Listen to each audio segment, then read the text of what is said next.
Welcome to the Three Voices podcast. I'm your host, Jamie Blue, and we are here to talk about our experiences that might be labeled as psychotic, including voices, mania, paranoia, and unusual beliefs. Some of us have been hospitalized and been given diagnosis. Some of us have not. We are free to use any language we want to explain our experiences and extreme states, including salty or triggering language, and some people will describe their experiences as positive, spiritual, or supernatural. We're here to share and listen and learn, so it's okay if you hear things you agree with or disagree with. It's okay if you like your meds, don't like your meds, or aren't taking any meds. It's okay if you like your doctor or hate your doctor. We respect the diversity of views. Please do not believe or disbelieve anything that we talk about here. Just be open-minded and do your own research. With the occasional exception, we are not professionals, doctors, or therapists. We are not giving advice. We are simply peers who are telling our personal stories and sharing our own experiences from our perspectives. It is our hope to share what we have gleaned from our experiences and from our gathered knowledge, the same knowledge that you yourself can find through sources such as the internet, books, and other media. We will always put links in the description below so that you yourself can do your own research. If at any time you believe that you have anything that needs to be treated or diagnosed, we recommend that you see a professional and seek out help. I am so incredibly thankful for all of you who have continued to come back and continued to listen, and I am incredibly thankful for those of you that are new to the show. I just want to stop and acknowledge that my podcast has been sporadic lately, and I have all intention for that to change. I am recording this now in my new apartment, and many of the circumstances that I had to speak about in the last podcast have changed. So I just wanted to give that quick update before we dive too far into this episode.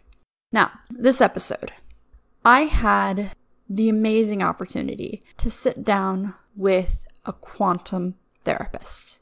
Yes, quantum therapist. That is not a title you're going to hear anywhere. Kea has been working in healing and energy shifting, and a term that we found ourselves using that she used and I have now adapted is that she increased the broadband of not only myself but many other individuals through her 15 years of work. I had the opportunity to have a few sessions with her. Now, I had 2 sessions with her before this interview, which I will talk about.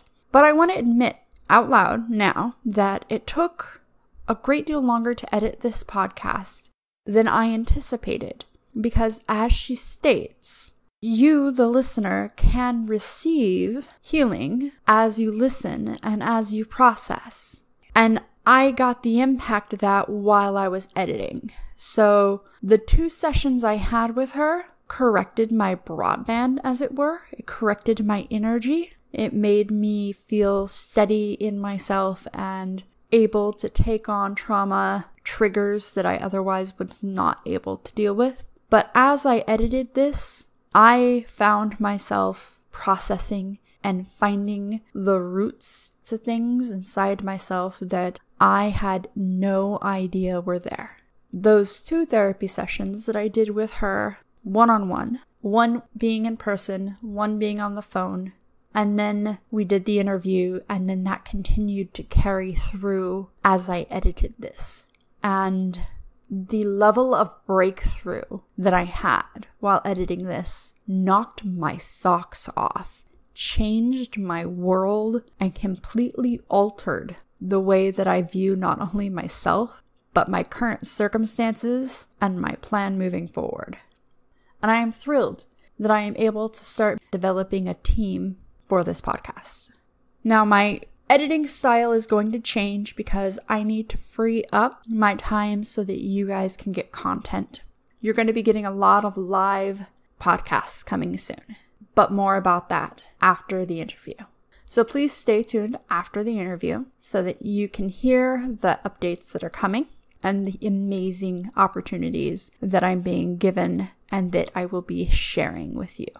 And without further ado, would you like to introduce yourself? I'd be happy to introduce myself. My name is Kea Charmak, or I've been pronouncing it Charmak because it's spelled with a CH. And I am a quantum therapist. And I've been doing this work for about 15 years. In that, I just am realizing at this point I'm rebirthing and trying to figure out how I'd like to be in the world at this point in my evolution. I've been working with pain and trauma elimination and major life transitions with people for the last 15 years. And I know that I will continue doing that, but I think I'd like to describe it differently. And you're in Portland, Oregon, where I'm in the room with you. So, quantum therapist, I love that title. That's an amazing title. Yes. What does that mean? So here's what I'd like to say. What does it mean to you? I hear quantum. Yes. And I think through layers of time and space. Yes, like, multidimensional. Multidimensional, energy shifting. And I hear therapists, so I hear working with an individual. Right. It's so funny that you say working with an individual. That's what it makes you think of. Because that's totally true. And quantum therapist, in my mind, also is like a therapist in the realm of all time and space, the quantum dynamics of the universe, because all things apply to the work that I do, even if I don't understand them or necessarily agree with them. I'm exploring it because it's new to me. It feels really accurate, and there's been lots of debate and controversy within my own community about whether I should, can, or that's accurate based on science. But it really feels clean to me, and I'm going to go with it. What have you called yourself up until this point? I think on my business card it says intuitive healer, but it feels flat to me at this point. Mm-hmm. And while I really enjoyed some of the things that are true about it in my journey, it's never actually been a very good explanation for me. I haven't ever been able to resonate with it. So owning quantum therapist, which I really wanted to say 15 years ago, is like a big courageous step for me. Just saying what's true regardless of what other people feel about it. And maybe it will be a different truth in the future. I love that. That's, I think, the most true statement that can exist. That what is true now does not always have to be what's true in the future. Yeah, they say death and taxes are the only things that are absolute. And I say change may be the only thing that's absolute. Right. Because what is your definition of death? And taxes are really debatable depending on who you talk to. But change seems to be inevitable regardless of what you think, feel, whatever. I like that. I used to say death was the only thing guaranteed because when two cells meet, the only thing that's guaranteed is death from that point. But you're right. No, actually at that point, when two cells meet, the only thing that's guaranteed is change. Mm-hmm. Because either they will change or... Death is change. Yeah, death is change. Yeah. You're right. I like that because that is a more positive twist on it. I like that. I'm always looking for sort of a cup half full version because I experience that while we are seeing so much evidence of what we consider dark or challenging or evil, depending on who you talk to, I'm aware that that is being revealed not because it's new or didn't exist, but because there's so much light and love available that it can't hide anymore. I say good news bear, but it's just not what I mean. Like, I'm always telling good news. Like, I'm pretty enthusiastic, and I know that maybe I won't see the most benevolent or most positively possible outcome in this lifetime. But I know that we're in a place of change that is much healthier than we've ever been. I really trust that, even though it's pretty dark looking. Mm-hmm. I can go down that rabbit hole, but I actually really don't choose to put my attention there because I can't seem to change anything from that perspective. It's not my, I think they would say dharma, to focus on that. And I actually, while it's a lot to take in, I really appreciate the people that do that work because we need it too. Mm-hmm. You know, it's a different kind of warrior. Yeah. Or as we were talking about a while ago, like it's a different hero's journey to do that work. Yeah. I've met some of those people who that's their journey to take on, and I do not envy that journey. Right. No, I know I'm not structured for that. Right. But at the same time, I just got to do what's true for me. Right. And what's true for you is quantum healing, quantum therapy. Yes, it's true. And see, I go quantum therapy, but quantum healing. It is. Well, quantum wholeness. Yeah. You know, if you use the word healing from the perspective of whole, it is quantum wholeness. Because I'm not going to lie, when I very first hear quantum, yes, I'm a child of the 80s, so I'm like, quantum leap. Oh, yes. Oh, yeah. Well, that's a whole nother truth. Other realities. This is definitely a different way to approach that. And I think it's the quantum of Right. it and the fact that he is a problem solver. That was his role. Right. A problem solver. It's so interesting. I would say solution seeker, but it's the same thing, just another way to look at it. Mm-hmm. Okay, so quantum physics or quantum mechanics is the study of nature or the smallest scale atomic at its subatomic particle. The word quantum is derived from the Latin word quanta, which means quantity. And the word quantum first appeared in the early 1600s as an amount or a portion. So it's a measurement. It's a measurement. Yes. I think it gets used differently now. I'm always a little intrigued by the evolution of our vocabulary and how we use words. I mean, flip-flop and thong, like... Mm-hmm. Yeah. Thong and thong and thong over the last 40 years is just not the same. Or gay.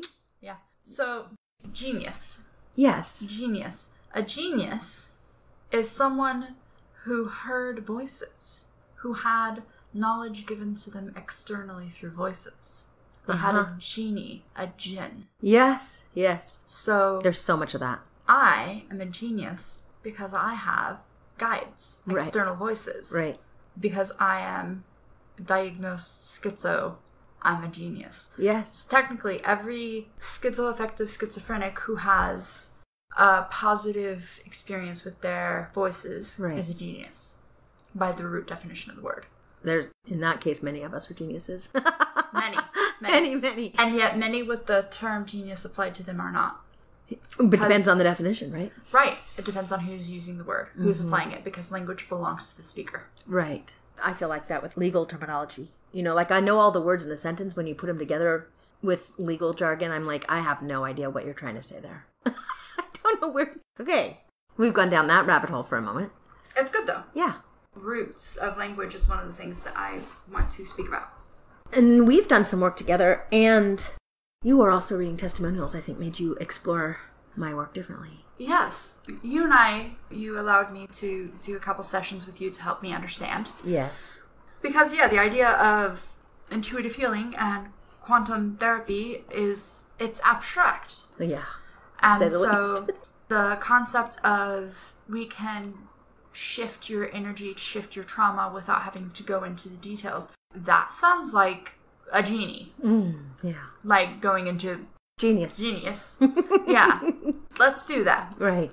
You let me pick something, and I did, and I don't mind sharing for that in this at all. I have the privilege of being able to have guides who, before that even happened, had already been hinting at, hey, here's this pattern that you see in your life. You should really be working on that. But I'm like, how?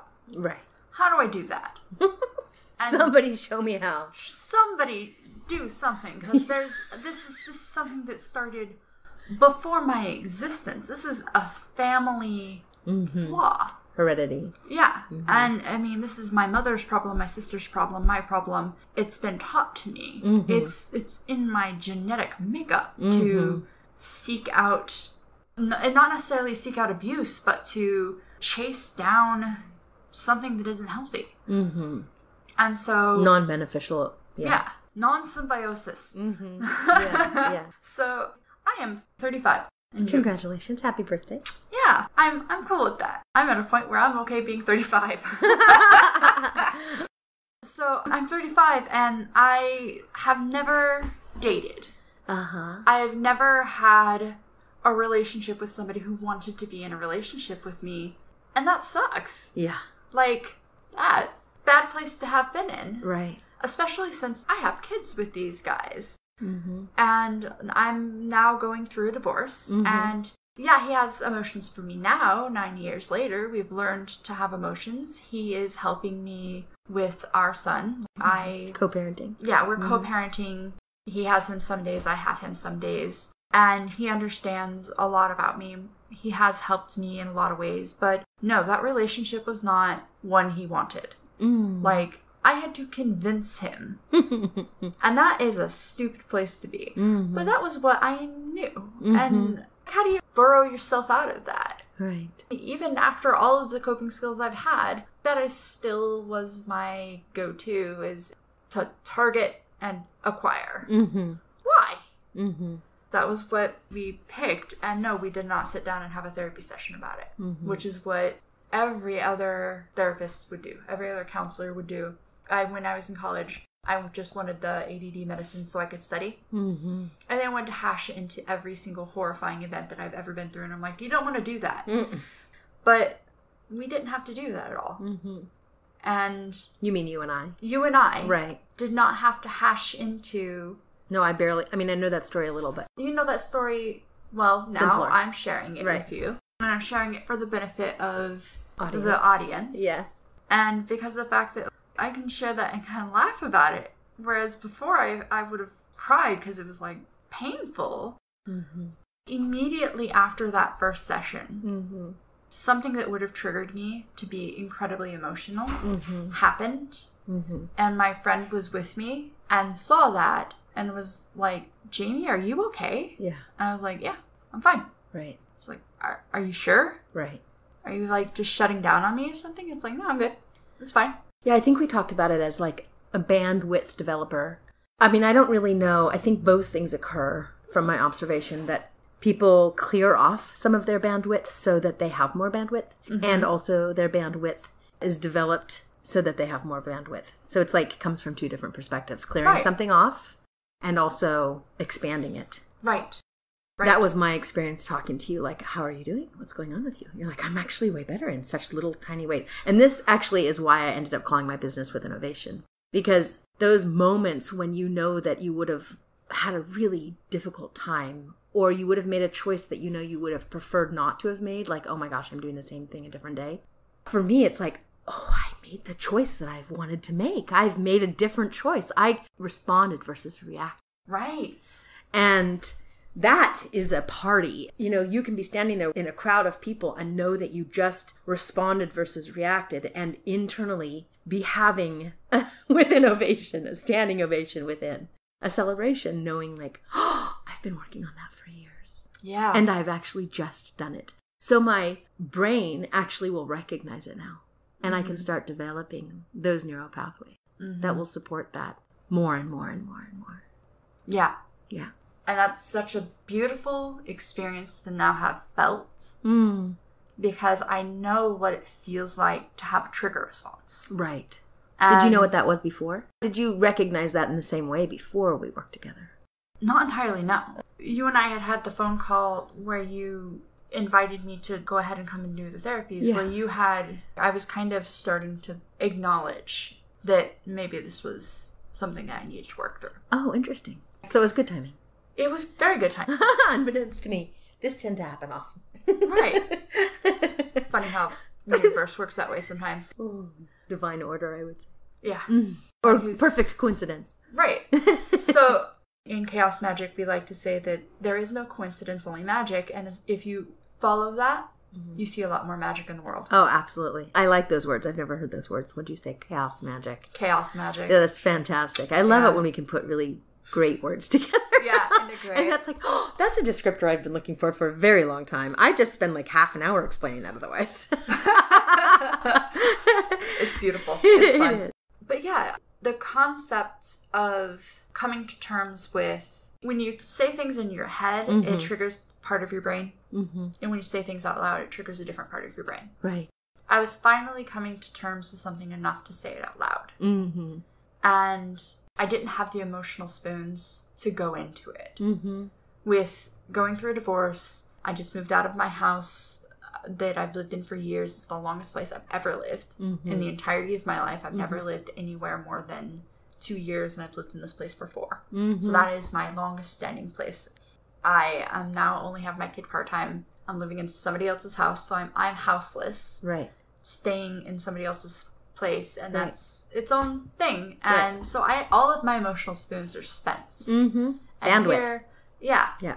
And my guides are saying, but you need to deal with this before you do anything else, because this is gonna come up. And I can't, though. How do I do that? Right. and then here you are. Mm-hmm. And that's been like the theme of the last several podcasts. Like, here's this thing that's brought to my attention, and then here you are. Chaos magic. Chaos magic. Hopefully I'll remember that. Yeah. I'll send you some reading material. Oh, okay, great. Warning. But yeah, and then you and I go Right. into it very minimally, and then a trigger happens that would have thrown me into an emotional spiral. Right. Only days before, Mm-hmm. I would have been a total wreck. Right. And so having this trigger happen after, divine freaking timing. Right. Because literally just a matter of 48 hours. Right. Yeah. And we've had a second session since then. Right. And I feel like the second session is just further cemented Uh-huh. and allowed me to realize, no, I'm good. Right. Well, and they were different because the first session was in person, and the Right. second session we did over the phone. Over the phone. Right. Which, yeah, I read some of your testimonials, and that was the thing that got me. The testimonials talk about you do physical Right. healings. I do physical work, yeah. I say healings, you say work. Well, it actually is both accurate. Right. Yes. And so you did both of those, and the experience for me felt very much the same. Uh-huh. Right. Sometimes it's different. It's differently effective, and neither of them are less than the other. They're Right. equally effective. It's a totally different focus for me to be on the phone because I don't have the sensory distraction of your presence. And at the same time, a sensory distraction of your presence is also beneficial. Right. So Right. I really love when I get to meet my clients. But because I work internationally, I am only able to meet certain clients.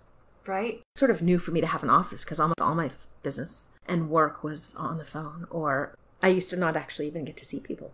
We didn't have the social media, so we couldn't stalk each other and figure out what person looks like. I would just get to speak to them. And Right. there have been times that I've worked with people because I know that it's beneficial for someone to take the time to stop and work with me. But there are also times that I've worked with someone on the phone while they're cooking dinner in the middle of raising 3 kids at the same time. And there's no difference in the benefit necessarily, but there isn't a break for that person in their life, an opportunity for them to stop. So I often recommend that someone stop. But one of my first clients, actually, I was working with her regarding asthma for her children. And I can't remember how many, but at least one of her children had asthma to the point where she wasn't breathing at night. And she had tried anthroposophical medicine, and she'd tried acupuncture, I believe, and she'd tried allopathic medicine, and nothing had changed that experience of the not breathing and the feeling of not being able to sleep because you didn't know if your child would stop breathing in the middle of the night. And so it was really difficult on the whole family that this was happening, and all 3 of the children, as I recall, this has been a while ago, had that asthma. And so she and I worked on the phone. I think we did maybe 3 sessions. And I was looking for no asthmatic symptoms. That's my goal. Like, if I can accomplish that, I feel really good about it. And I managed to work with her so that the children's symptoms were more like cold symptoms. They were always breathing, and it shifted the experience from it being asthmatic and scary. I felt actually a little frustrated. I couldn't clear up all of the symptoms, but she was thrilled. And I did all that on the phone with her when she was giving baths and cooking dinner with her children. That's amazing. Utterly distracted. Yeah, so it's not required by any means that people stop. I'm such an advocate for allowing more ease in our lives that I prefer that. And then when I get to meet people, it's actually fantastic, right? Right. I feel like it shouldn't be that foreign of a concept. Which part? The fact that energy doesn't pay attention to time and space. You know, it's interesting because I've asked some scientists about that. And the ones that I asked, and it's been over the years, but what I came away with was that science doesn't necessarily say that. And yet my experience is that with energy, time and space are irrelevant. Mm-hmm. So I can be working with someone in China, and they have the same experience as I have with someone in the room with me. Mm-hmm. And I've had that with people with back pain. I had one gentleman that I worked with that was a truck driver.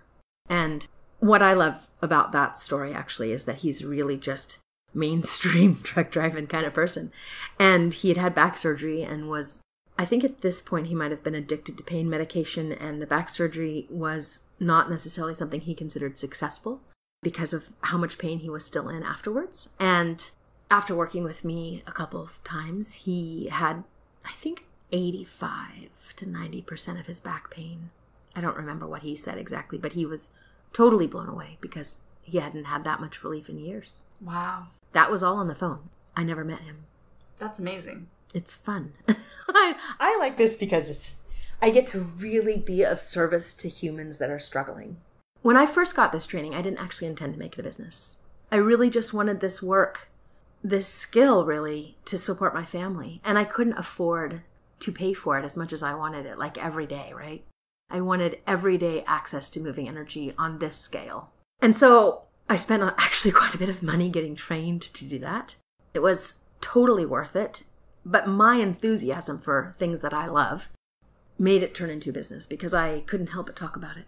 I couldn't help but stop somebody in the parking lot and help them with their back, or help them with their TMJ, or help them with their asthma. That's how I actually ended up with this woman and her children struggling with asthma as we were talking in the parking lot at my daughter's school. Wow.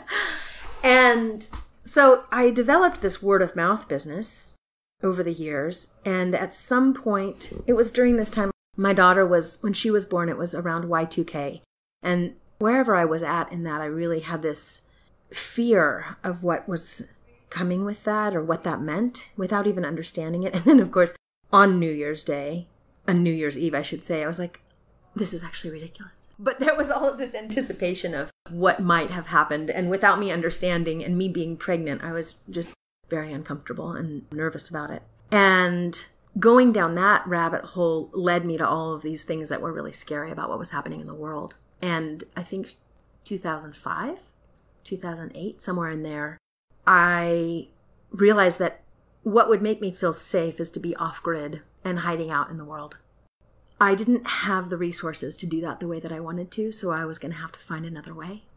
And the best way that I could see that I could be of service to help shift the paradigm that we were in of destruction was to facilitate people's transition from one paradigm to another of stress and fear and pain and the contraction that was that paradigm, and into a place of knowing that they're loved and accepted and connected unconditionally, even if it's just for a moment in every day. How many moments of every day can we have that we know that we're loved and connected and accepted unconditionally?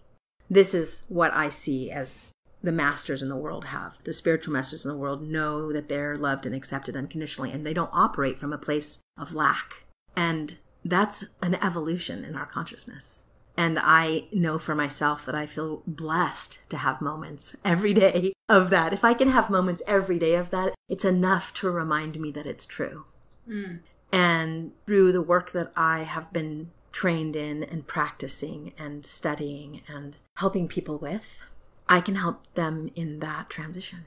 And it makes it possible for the shift in our universe, the shift on our planet. That's the only way that I could find that I could actually contribute. Wow. And so this is essentially the root of my why. And it's interesting because I can kind of get it lost in paying bills and how to market and social media and what I call myself. And it's still, all of that's really not the point. The point for me is how much more peace of mind can we have every day? Mm-hmm. How much more can we know that we're loved unconditionally every day? Because that literally changes the vibrational frequency of the universe. Yes. And allows it to be possible that all the things I'm or have been afraid of may not occur.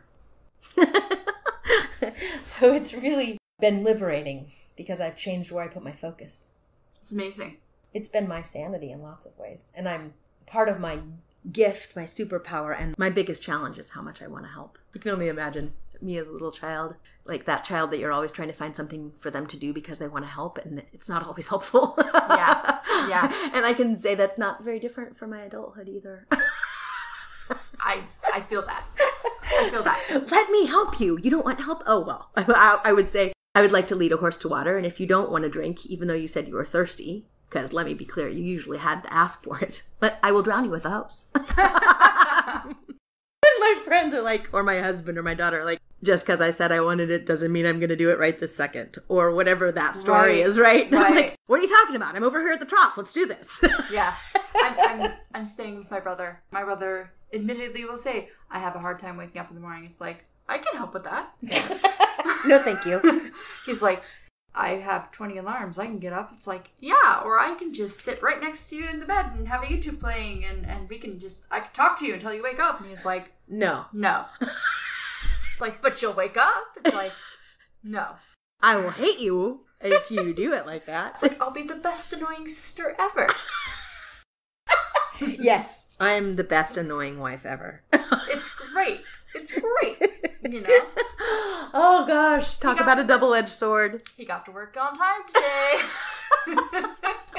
Thanks to your annoying sister skills. Yeah, I also had coffee ready for him when I got up. Bullet coffee. Bulletproof? Bulletproof coffee. Okay. Yep. Yes, I need to learn this skill. I don't actually drink coffee. This is me not caffeine. Wow. Yeah, so... Coffee might calm you down. No, actually, it sort of helped me slur my words because then I talk really... I have my coffee in the morning and I try to have my morning to myself if I can. Ooh, what an interesting combination. Yeah. Because when I drink coffee, I really want to like spread the love even that much more. So this is my bullet journal. Okay. For my bullet morning. Oh, that's awesome. Because you have your bullet coffee with your bullet journal. And then Is this a thing or is that your thing? It's my thing that I've realized they all fit together. Okay. Because I make my bullet coffee in my... So it's not going to be in a bullet coffee video? No. Okay. I should make one. You should. Okay, we'll do that. Yeah. Can I do it? Like, can I do bullet green tea? Probably. Because I think it's the fat. It is. The point of it is that... So I'm hypoglycemic. And the problem with hypoglycemia is that once you have a hypoglycemic fit... Mm-hmm. You are having insulin toxicity. Oh, yes. And your body cannot tap into fat stores for energy at that point because you are on shutdown. Okay. You are going to die. Yes. You have to have sugar in your bloodstream to burn. It cannot burn fat. Right. Something has to dissolve the insulin. I never put it that way together. It's so beautifully concise. So I have to put sugar in. Sugar is bad for me because it's this bad... Another drug. Yeah. And I was never burning fat because I was constantly having to fight this toxic cycle. And so fat isn't sugar. Right. And as long as I'm not putting sugar in, I'm just enjoying coffee and it's naturally sweet. Mm-hmm. I am okay. And fat burns really slow. Mm-hmm. It can burn for like 5 hours. Mm-hmm. And I eat when I get hungry. Mm-hmm. And when I'm eating, because I'm celiac disease, I'm not eating toxic. Mm-hmm. Because most toxic stuff has wheat. Yes. Because for some reason... A whole nother drug. Yep. Uh-huh. White flour, white sugar. Before I came here, I munched on some dates. Ooh, and then that sounds I stopped and I picked up some string bean and veggies with chicken. Okay. And I didn't even eat all that. Like half of it's over here. Right. So, and I brought you snacks, some of which include sugar. Oh, yummy. So I can have sugar, but I have it later in the afternoon. Right. So that by then I am doing active things. Uh-huh. Because the activity burns it off. I just want to be in your brain for like, I don't know, a couple days or maybe a couple hours. I would really love to understand. I'm always intrigued because our brains work so differently. It just, listening to you talk, I'm like, oh yes. I'd like to be in there just to gather information. So that's my coping mechanism. Yeah. Is to gather information and study. I love that. I don't do it like you do. I found some therapies that actually would work, but I haven't had the resources to put towards them. But I find that my eyes and my brain don't necessarily support research through my eyes. While listening really helps me, it also is even better if I take notes at the same time. But reading is so much work for me. And yeah. Tracking is so much work for me. Mm-hmm. It made school really challenging. Which is why I'm not a licensed therapist. Right. So I use Audible. Yes, I love Audible. And I use Libby. I've heard of that, but I don't think I've tried it. So Libby it's a free app. Okay. If you have a library card, you can use Libby. Oh, yes. And Libby, I have Libby on my phone, but I haven't used it. You can get audiobooks. Okay. And Kindle books, and just books. Right. And so if I can't get it on Libby, yes, I have credits that are constantly building up on Audible because I just have an Audible subscription and I get 2 freebies every month on Audible. Okay. And so I always cash in my freebies. So I am an intentional peer support trained individual. Right. The book for that costs $50. Right. It's on Audible for $14. Oh. It's mostly questions and journaling. I actually think of you as a hacker. Because you hack your whole freaking life. Yes, I do. Now, I actually think other people think of me as a hacker. Honestly. But I meet you and I'm like, they have no idea. So I hack differently than you do. Yeah. I'm impressed with your hacking. I'm always like, oh, wow, she trips me out. We could learn so much from each other. It's true. We are learning so much from each other. Yes. So you say that, and I'm going to show you a title because it literally is one of the books I read. Yes. Algorithms to Live By is a really great one, but mind hacking. Ooh, yes. These are books that I've studied. You are going to send me titles for me to look up. Yes. So mindfulness, 4-hour work week. I want to do, what did we say was on your Instagram actually? Wasn't it, I'm a badass? Yes. Yeah. That's the one that's, once three people tell me about something, I'm like, okay, come on. I guess we have to do it. You Are a Badass. Yes. Is good. And I immediately followed that one up with Own the Day, Own Your Life. Okay. And Unfuck Yourself, How to Get Out of Your Mind. Oh, fantastic. Yeah. Because while I do quantum therapy, my left brain is constantly giving me a rodeo.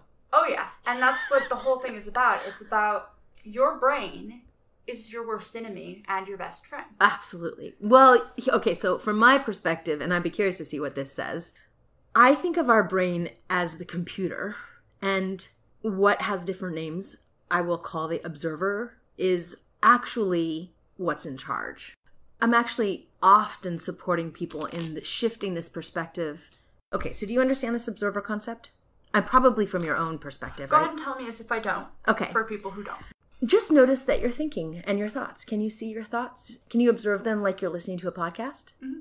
Question. I hear them as like a voice in my head. Right. Mm-hmm. I think people have different experiences, but you can watch them. You can listen to them. You can listen to your brain think. So the question for me is, who's doing the listening? Right. And the person, the something that's doing the listening, I experience as being actually more of a complete part of myself, because my brain runs a whole different program and operating system than necessarily is for my benefit. Its job, so far as I can tell, is to make sure that my systems work well in my body, typically, and run unconsciously, and to problem solve. And there's a lot of things my brain does that's really magnificent. But for us to think that it's in charge typically causes trouble. And our culture mostly gives it credit. The credit of being in charge. Mm-hmm. That we are our brain. Right. And I would say, I may not know what I am, but I know for sure that I'm not my brain. Right. I may not know how to define what I am, but I'm not my brain. And my experience is that I'm way closer to my observer as who I am than that I am my brain. When I've talked to you, you've done really some amazing work with meditation. And that is the same kind of observer work that is possible. And it has the potential to unfuck your brain. Before I talked about how my understanding and use of meditation as a child, as a teen, and now has evolved, changed. Because as a child, meditation was a tool, and then it became its own reality. You were using it as an escape. Right. Right. I accept the mental health diagnoses now because I feel like they are the quickest way to explain to people what I experience without me having to explain to people what I experience. But don't they have a different definition of what you experience than they do? It depends. So my diagnoses are schizoaffective bipolar type, which means that I have been diagnosed with schizophrenia, with a mood disorder, and the mood disorder being bipolar. Which is my experience, while it can fall in the category of crazy, also typically is smart as fuck. Yeah. Yeah. Yeah. I hear you. My brain is incredibly creative. Yes. And incredibly active. Yes. And also incredibly confused. Yeah. Well, I don't have any of the diagnoses, but I can relate to all those words. And that's the thing, a lot of people can't. Yeah. But what I figured out is that a lot of people who have bipolar can have schizophrenic symptoms. They can have hallucinations. They can have delusions of grandeur. They can have different things. But they go away when the mania goes away or when the extreme depression goes away. You return to a sense of, quote, normalcy. If you have schizophrenia, it doesn't. You keep the sensations, the, quote, delusions. My headmates never went away. My shadows never went away. How interesting. Whips. People who have whips, like that's not as in chains. Not as in chains. People who listen to the podcast who have experienced whips will probably go, oh yeah, I know what a whip is, because we who have experienced whips know what whips are. Okay. And they are like a shadow being that I think the best way of describing it is if you imagine realities touching. Yes. They're like a shadow being that is pressing through the creases and can look at you from like around a corner and the whip away. Really quickly. I'm not sure I haven't experienced that. So, but I've never heard that term. But the thing is that it can be like from up behind a building or from like behind a stop sign post. Oh no, I haven't had that. What I have is my peripheral awareness. Like if I look at something straight on, it's not there. Right. But I'm aware that there's stuff in my peripheral experience. So that's the different levels. I haven't had my headmates for a while. This year my headmates went on hiatus. Okay. And I understand is that good? Now why. It's okay. Okay. I'm cool with it now. I've come to terms with what I think has happened. Okay. But does it feel lonely? A little bit. Yeah. I kind of wish there was like a spiritual cell phone. But and we're not entirely sure there's not. But I still have a different sense of guides. Okay. It's just very different. Right. My guides are not like physical beings that I see. Other conversations in your head? Tim is a previous guest, and he described it best as being a message receiver. I feel like that's the best way of describing it. So interesting. Guides are something that's so common in the world that I work in. Mm-hmm. And I can't say that I don't have guides. My relationship to it isn't as guide. I've never been able to say I have guides, and I don't know that I don't. Right. I think it's very similar to I just accept that I'm whole. Mm-hmm. I'm just going to go ahead and accept it and claim it. Mm-hmm. I'm just going to accept that I have guides. I'm just going to accept it and claim it. I get corrected a lot. I don't know what that means, but sometimes I'm in the middle of a sentence and I'm like, okay, so here's the deal. What I'm saying isn't accurate, but I still have a point. So I'm going to finish what I'm saying and then I'll tell you what I'm getting that is more accurate. And sometimes right. I don't even have enough information to express it. Right. But I just get like, nope, that's not it. Right. I'm like, or it's funny. Like, it's really actually funny to be talking and have this sense of like, nope, that's not right. That's not true. And so the thing is I feel like there's different levels of. What if you said experiences? Because levels sort of implies better or right. Okay, you're right. It is. Well, no, our vocabulary tends to do that, and I don't know if you mean that actually. No, I don't mean better. I mean it's more it's like more complete. It's like some people see more colors than others. Right. And it's not anything you can do about more it. More dimensions or something. Right. Uh-huh. I describe layovers. Right. Like there used to be those clear layovers that you had in school. That projectors, before we had digital projectors, they would write on the clear laminate. Right. Well, I feel like some people have 3 of those that they can hold up over their vision. Right. And some people have 12. Right. And how many you have isn't necessarily up to you. And maybe there is ways to get more, and we don't know how. I think there's ways to develop that. That's my experience anyway. And maybe the thing is that as you go along, you find that you had more, and you just didn't know that you had more. I think there's a revealing that I'm experiencing, or a greater access that I'm experiencing that I'm not entirely sure that I haven't had. Mm-hmm. I feel like as a child I had a lot, and for various reasons I shut that down. Or it was even shut down for me. I don't actually know the answer to that. I've asked for certain things to be revealed again in a gentle and slow manner because I know that freight trains aren't comfortable to get hit by. And these things can be very freight trainish. Like, we are designed as human beings for slow integration. And a download is not always easy. No, and our hormones are reticent for change. Are there certain aspects of our physicality that do better?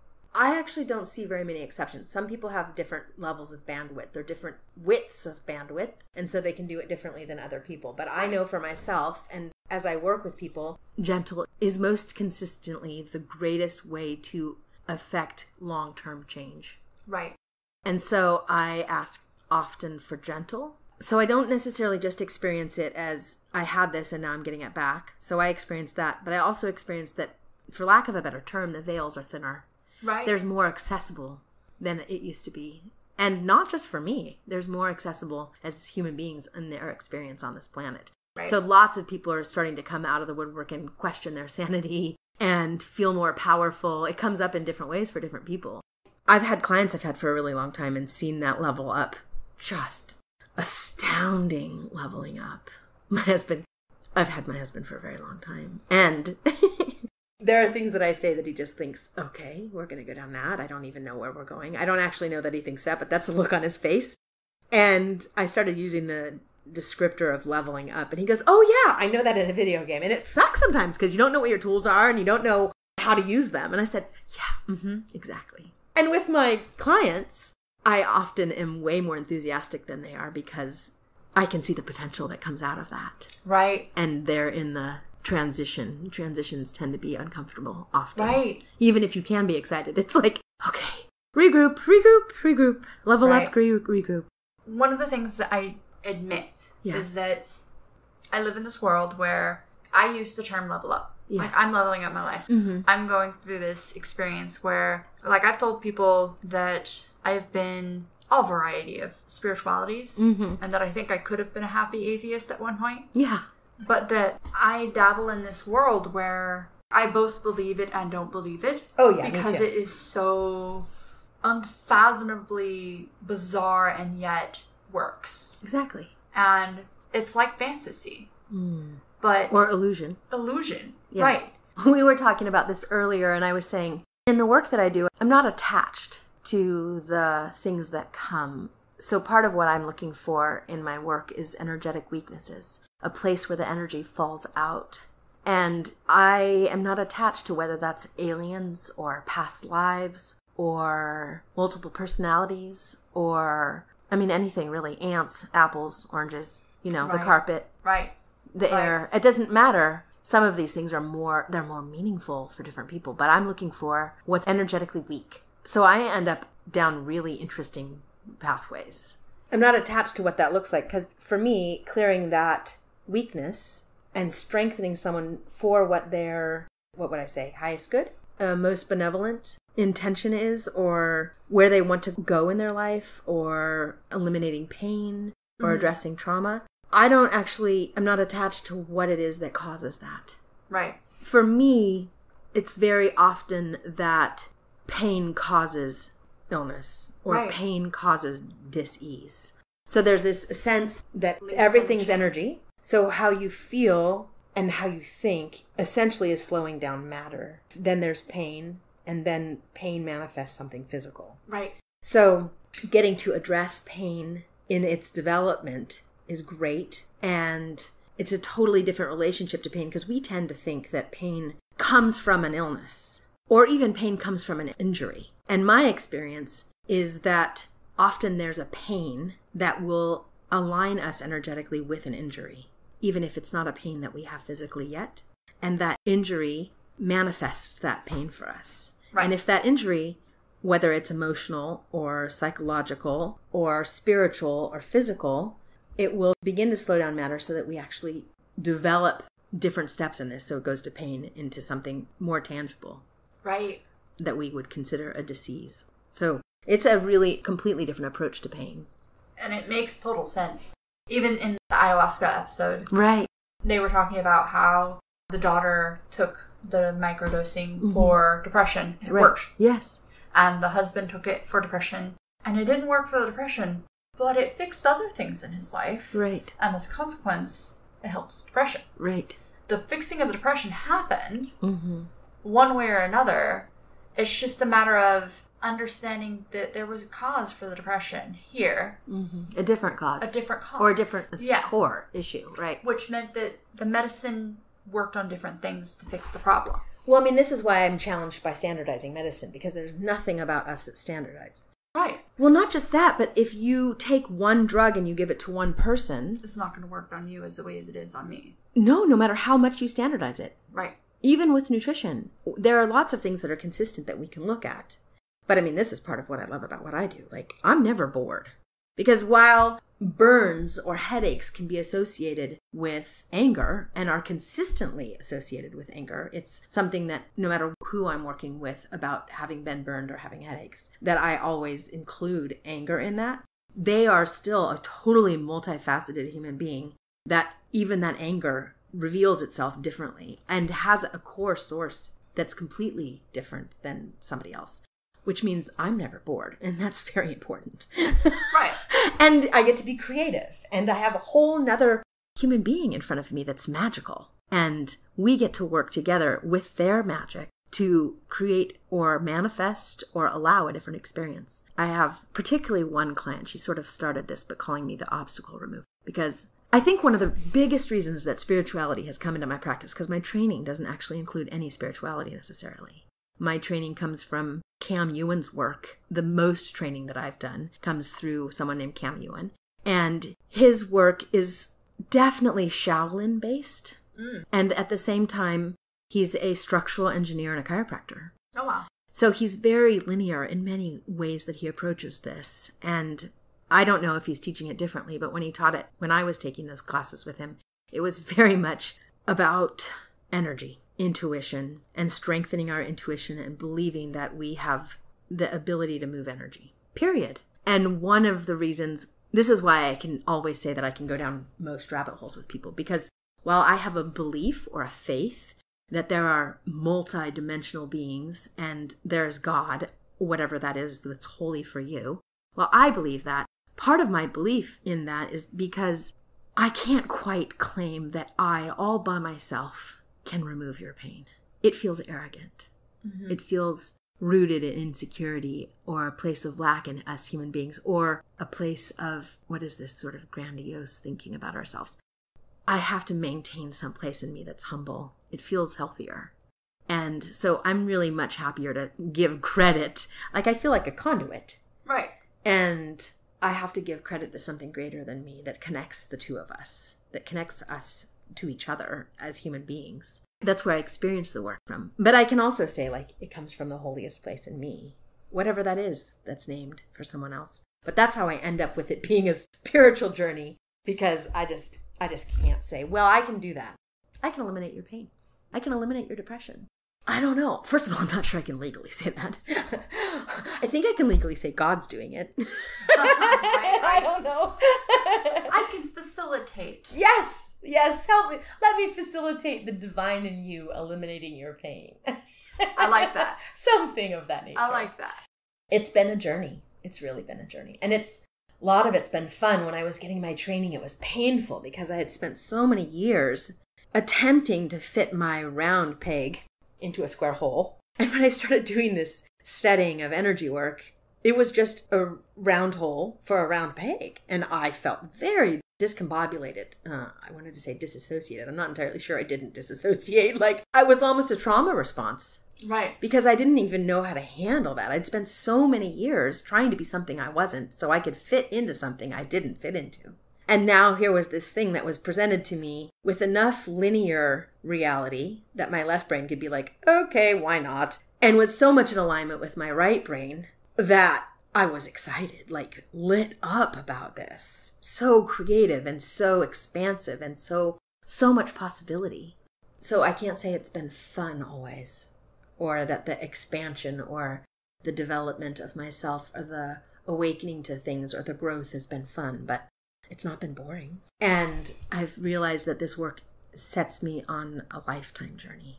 Right. And the thing that I've realized is that it's not really something that you can describe what it's like in a session, because of the fact that it is, well, like you said, you're mixing what you're doing with whatever they're bringing to the table too. Yeah. So no two sessions are the same. No.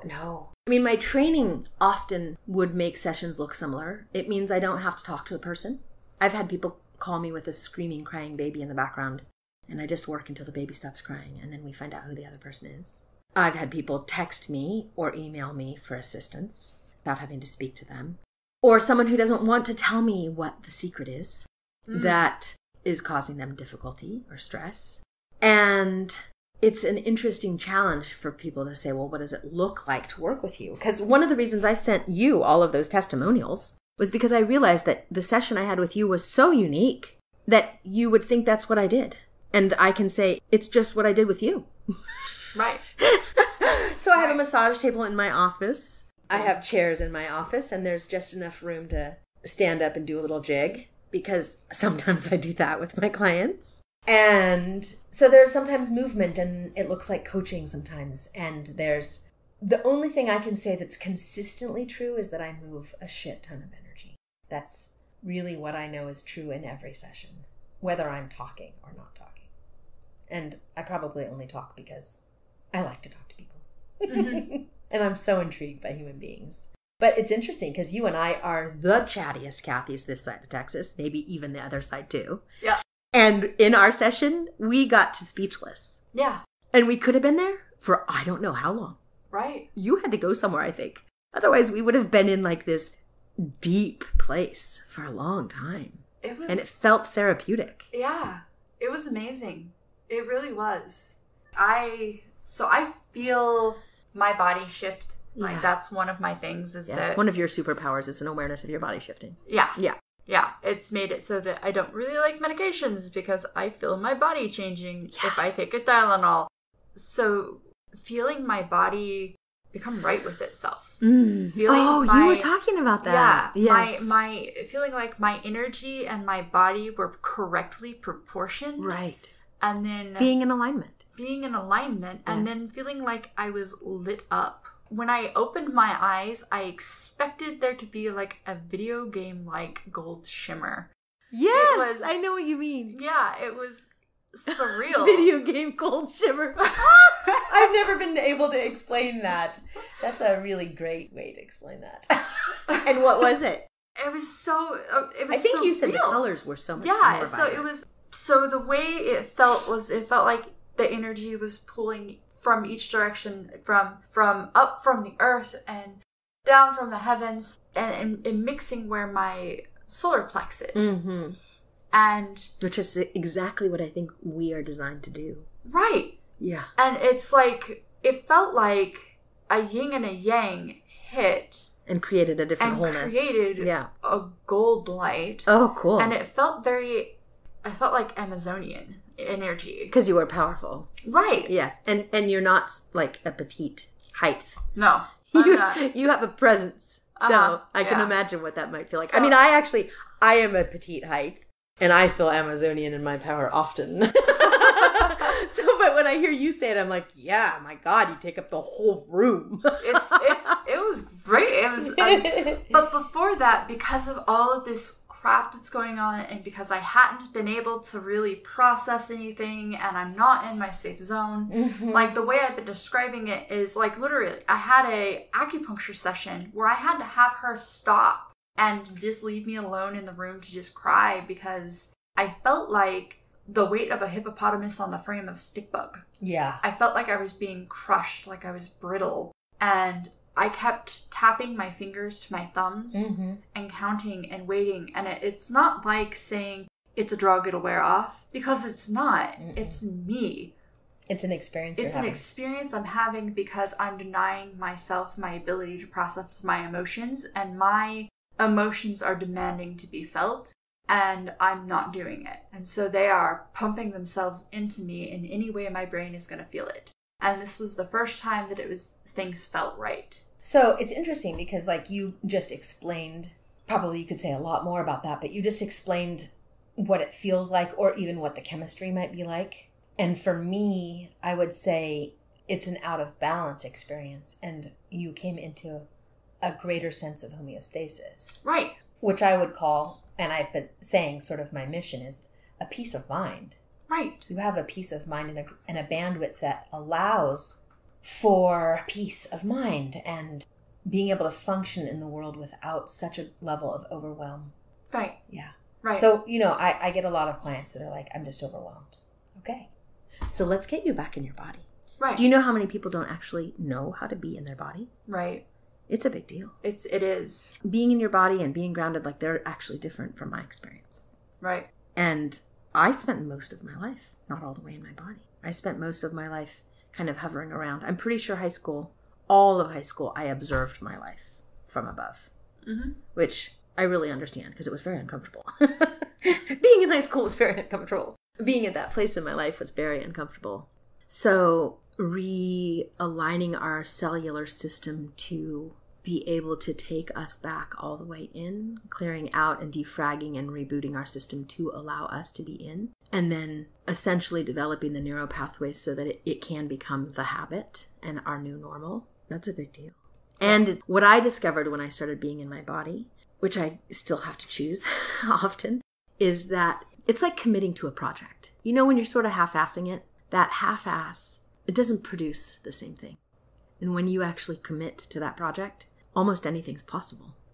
And it's the same thing about being in our body and being in our life. And I can speak to this with a great deal of confidence because I have been doing both. And I vacillate between both of them. This is part of the rebirthing for me. Like, am I going to commit to my life in a different way? Mm-hmm. What does it look like to reinvent myself? And how committed am I to that? Because I can tell you, like, bonbons on the couch watching movies is a whole way to define myself. Right, right. And it's rather enticing, even though it doesn't feel successful. What I discovered is choosing to be in my body actually allows me to be powerful. And there's more gifts in that than I ever anticipated. That was my thing that changed when I lost my friend. Is that the commitment. Yeah. Yeah, right. Because the meditation during my childhood was in order to not have to be present. Right. Because that's how I survived. Right. And so that's what I think therapists call disassociation, right? Yep, it is. Yeah. I was a master disassociator. And I have to say that there are real solid times and places for that. Oh, yeah. Like, it's denial. I have been in places in my life where denial was honestly my best friend. It is the way that I got through those times. Yep. And maintained something I would consider sanity. Yeah. And there's a reason that it is a coping tool. Yeah. For me, I want it to be a tool versus who I am. Yes. It's a skill that I can implement, even if it comes voluntarily right. as a response when necessary versus coming just as a trigger. Right. That's where the tool part comes in. Instead of this is who I am, this is where I operate from. I had a very interesting conversation with my husband that was nothing less than challenging at least 10 or 15 years ago. No, it wasn't 15 years ago, but definitely 10.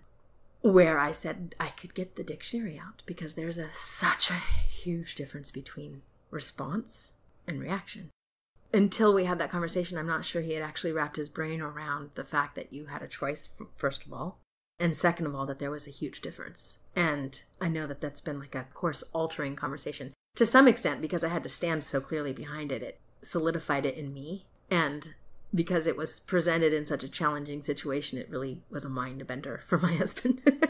Right. And I see him now, all these years later, using those words more the way I was talking about. Right. You can respond versus react. I would prefer to respond versus react. Right. Or maybe not respond. I'm a little bit too responsive occasionally. Well, I mean, we are more reactive. I reserve the right to respond, but right. I also reserve the right to sit back and just observe. The way that we are currently wired as a culture, in a sort of a general or stereotypical way, is that we are overreactive. Yeah. And we see that in our inflammation. We see that in our hormones. We see that in all different aspects of our lives. And so when we can begin to remove the obstacles that stand in the way of our ability to observe or have enough peace to trust, we have the opportunity then to choose between those and to actually allow our system to settle. Because our systems aren't very settled. And we're in a country that is predominantly controlled through fear, which causes inflammation and stress and overwhelm. Right. And puts us in a fight, flight, or freeze, as my daughter would say. And that is definitely an overreactive place. Right. And you brought up the state of our country, and it brought me back to, do you know who Thomas Clancy is? I know the name. Okay. He was the author of spy novels like Hunt for Red October. Oh, yeah. So he passed away in October 1st, 2013. Okay. And I'm not even kidding you. I'm not entirely unconvinced that he hasn't convinced whatever divine deity that's in charge to take a seat and let him start writing the script. Okay, what are we talking about? On, because everything feels so fictional. Well, that's so interesting. I can see that. And at the same time, I think I could go back to what I said before. Like, all this darkness already existed. It did. The light literally is illuminated to the point where it can't hide. It doesn't have time to hide. Right. It's literally got its pants around its ankles, climbing the fence post. You know, like, I can't hide, but I gotta run. It used to be so well constructed and so on the down low that the average human being really could be in denial of it. It's really a place that it was easy to look away because, you know, whatever's dark, whatever we consider dark or whatever we consider non-beneficial is really much easier to ignore. As human beings, if you set it up so that it's easy to look away from what's not working, then people are going to look away. I mean, you know, like this whole controversy about alternate truth, especially in the news or in media. I was like, from my upbringing, I've never experienced any consistent news that wasn't alternate news. So this is not shocking. This is not new. This isn't just this presidency. This has been this way. We just most of the world media. has known that the United States is this way. We just have social media and we're paying attention now. Well, not to mention the fact that we have a president that lets it all fly. Yeah. I love that he released the UFO files. I didn't know he did that. Oh, yeah. Shut up. Yeah. There wasn't very many of them. Yeah, he released that there is a actually government-funded program to monitor UFOs and that there's footage. Well, now it's for realsy released by the United States president. So the United States president made it official. Yeah, he officially released. What about what is Area 52? Like, we've all known about that forever. Yeah, but that's been a rumored thing. This is that thing in it. What is it? What is that movie where, like, this is why the toilet seats cost $600? Right? Yeah. Because we were helping build the door. Yeah. Yeah. Or dig the tunnels. Right. So, but this has been my version of the truth for a really long. This is why I'm like, oh, it's new. It's new that other people can see these things. Right. Well, and that's the topic that comes up here all the time. Is like there are people who are quote crazy who've been talking about this stuff for a long time, and now it's coming out as, hey, it's real, and it's like, yep. Duh. Welcome. Well, you know, I had the discomfort and pleasure at the same time of sitting between a dear friend of mine who's this amazing shaman and her very linear thinking papa. And she had said that between the two of them, the tension comes up about reality, what's considered real, what's considered scientific. I don't have any of the complicated history of having this man be my father. Mm-hmm. And I have enough experience with not believing what I do either. That, I mean, seriously, this stuff's not possible. You know? Right. Let's be real. Right. That I'm not terribly defensive about it. And I'm not needing to prove myself to him, all of these things. And so essentially we had this really sweet conversation. My friend ended up sort of being quiet, which was actually helpful. Funny how that works. I'm like, don't say anything. The person who talks next loses. But we ended up kind of coming to this place, which is, I respect science. They've done all of this amazing work to prove things.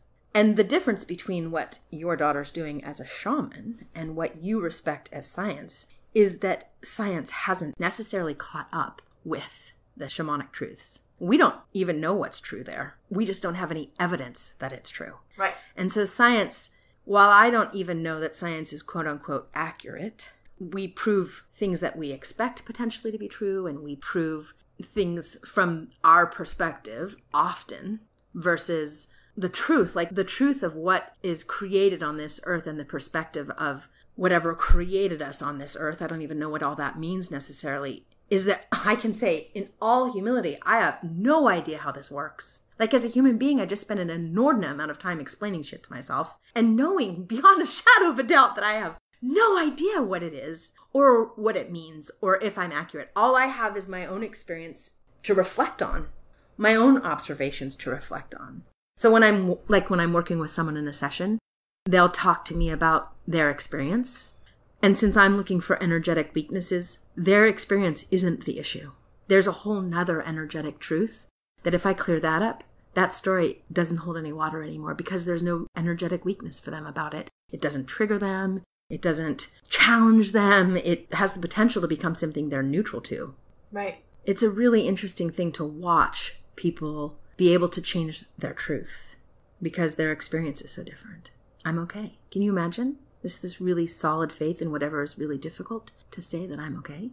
That's a place that I get a great deal of comfort and pleasure and feel very accomplished when I can assist someone in coming to that place in themselves, whether it's through laughter or meditation or whatever that is the energy work for that movement. Mm-hmm. That's beautiful. Yeah, it's still a journey. Thank you. And I really do see it continuing to evolve. Yeah. I really do. Well, I mean, I think even now as we're talking, can you feel the energy moving? Yeah, I do.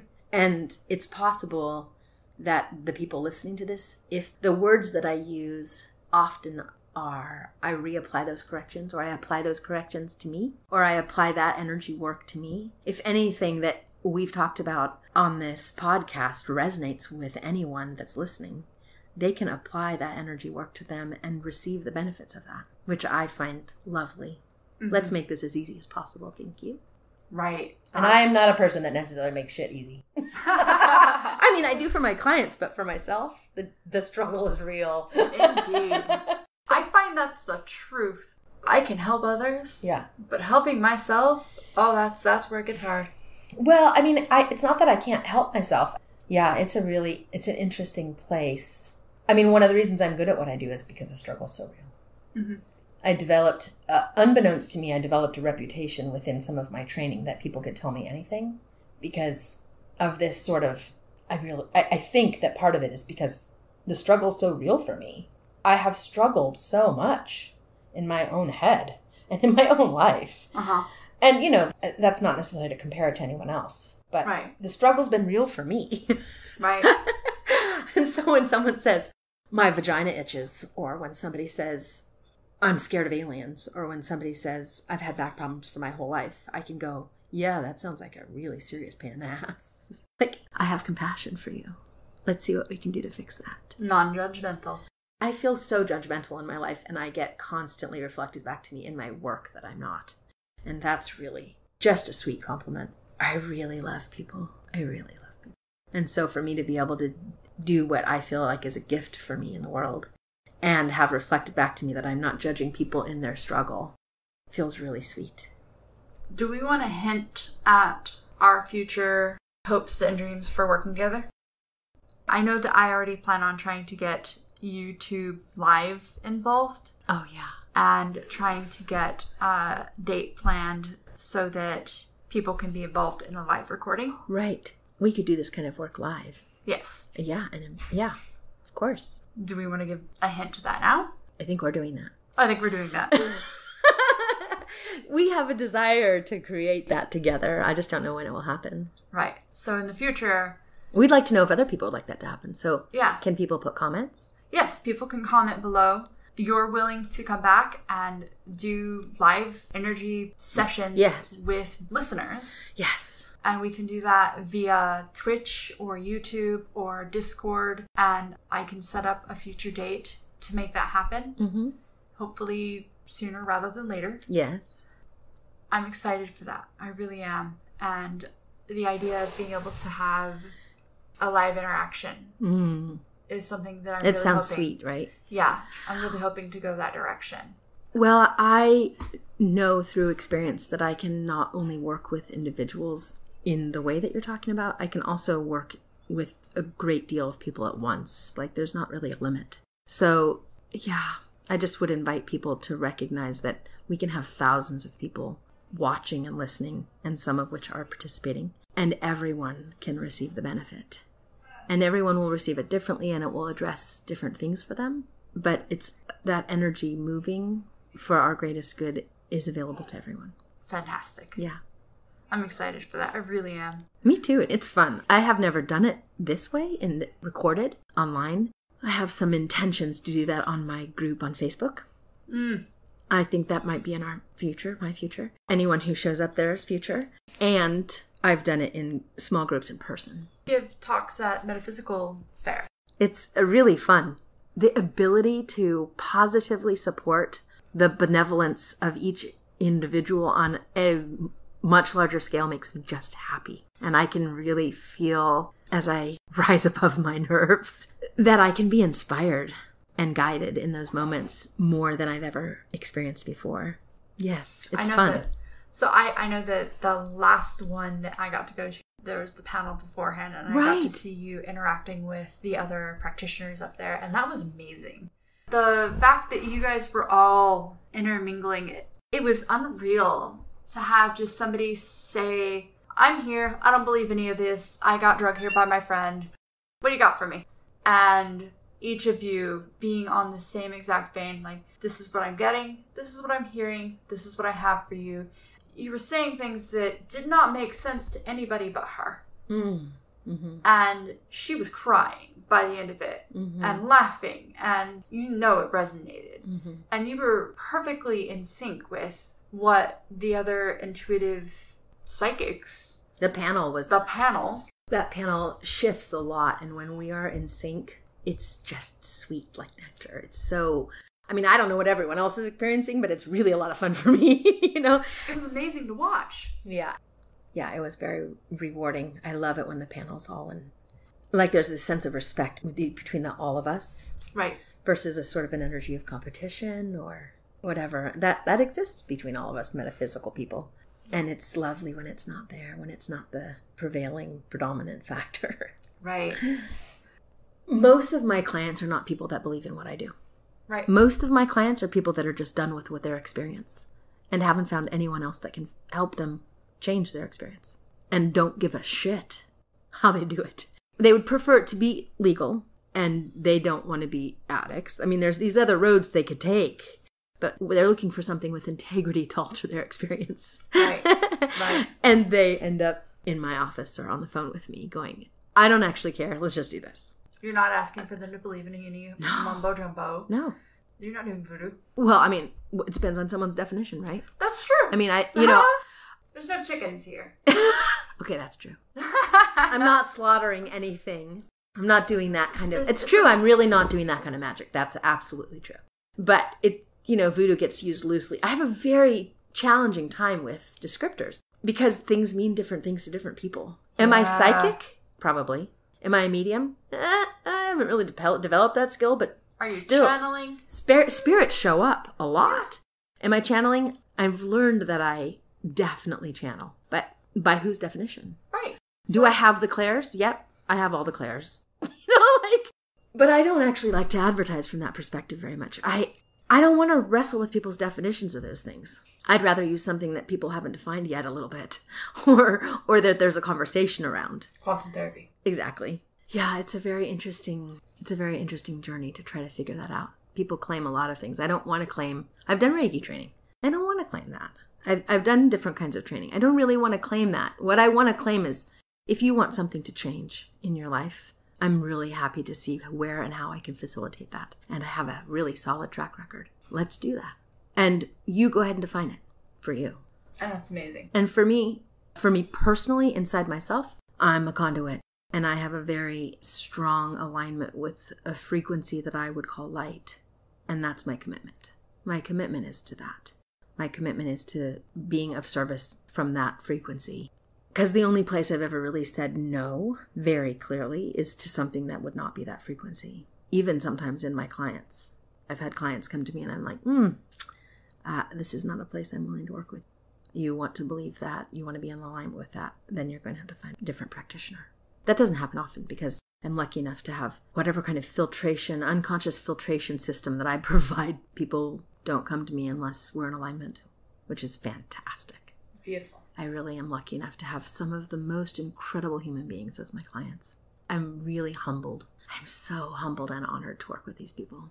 And it's interesting because in my work, the more I work with somebody, the more in awe I am of them. I have progressively more respect for the human beings I'm working with because I'm so blown away at who they actually are when they step out of fear and contraction and start stepping into what's possible for them. It's magnificent and exciting. So is there anything else we want to talk about? I do have a website. You can find me on Instagram.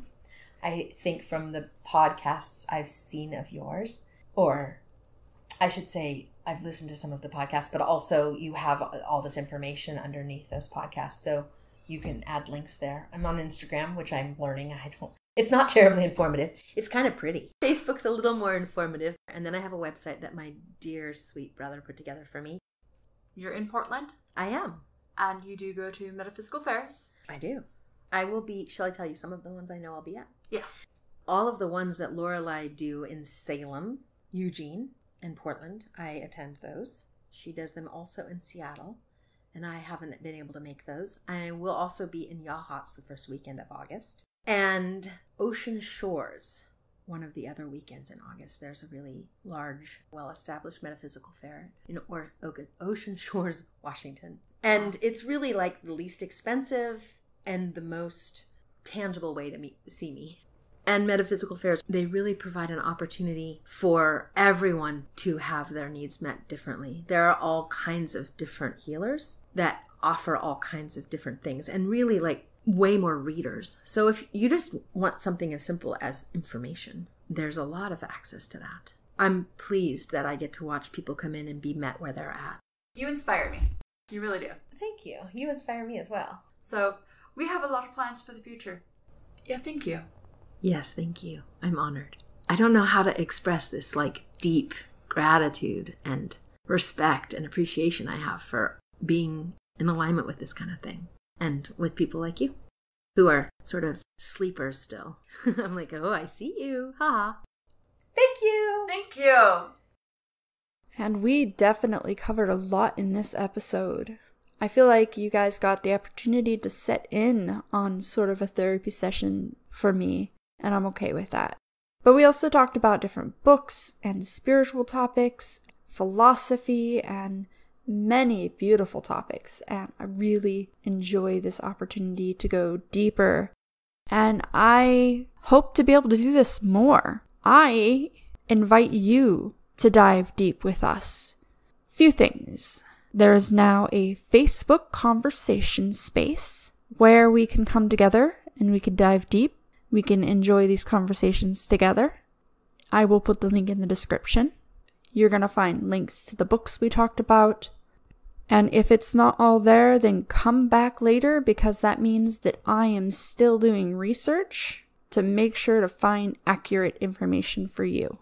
I also now have a link so that you can join Audible if you so choose to. It's nice to be able to have the opportunity to have a book on audio so that it can be playing while I'm walking, while I'm on the bus, while I'm doing chores, and I can not worry about losing my place as much. And if I need to, I can go back and re-listen to chapters. In addition to that, I want to announce that I'm going to be doing an experiment of sorts in July. Yes, I'm putting out the episode that is the workshop that I did at Pure Apocalypse, which is already recorded. I just need to clean it up and put it out. But I'm going to be doing Facebook Live videos just to start getting accustomed to talking on a more regular basis in a more clear format. Because I am going to the Alternatives Conference in Washington, D.C. on the week of July 7th. And any of the speakers who I can convince to please sit down with me and talk to you, I'm going to do that. And I'm going to do that live. Keep your eyes open. Click the bell on YouTube. I'm going to put links in the descriptions to the different places where you will be able to catch those live videos. And wish me luck. The Facebook Live videos that I'm going to attempt to start doing daily, I will keep those relevant to the podcast and let you know what's going on in terms of where I'm at with the work that I'm doing in peer support and spirituality and these conferences that I'm going to, because I've gone to a lot lately and I just post pictures on Instagram and I don't really give a lot of information. So instead, I'm going to post pictures on Instagram and I'm going to do a little Facebook Live video. So, July. I hereby promise to make an attempt at a Facebook Live video every day. I cannot promise that my son Zed is not also going to be a participant in these. I look forward to developing a more connected community with all of you and getting feedback on a more consistent basis. And I look forward to the opportunities that this is going to bring, because I have way more guests than I have had the opportunity to record with because of the amount of time that I put into editing. So I have to let the perfectionist in me go until I can get an editor. It's more important to me to get content to you than it is to risk losing people who want to be able to come on the show and share their passions and their stories and their hearts with you. Thank you for sticking with me through all of this, and I look forward to an amazing future. And thank you for listening to the Three Voices podcast. We'd love for you to be a part of the conversation. So if you have any questions or comments, please reach out to us at our Facebook page, Instagram, Twitter, or through Gmail. Until next time, don't forget to take care of yourself and each other.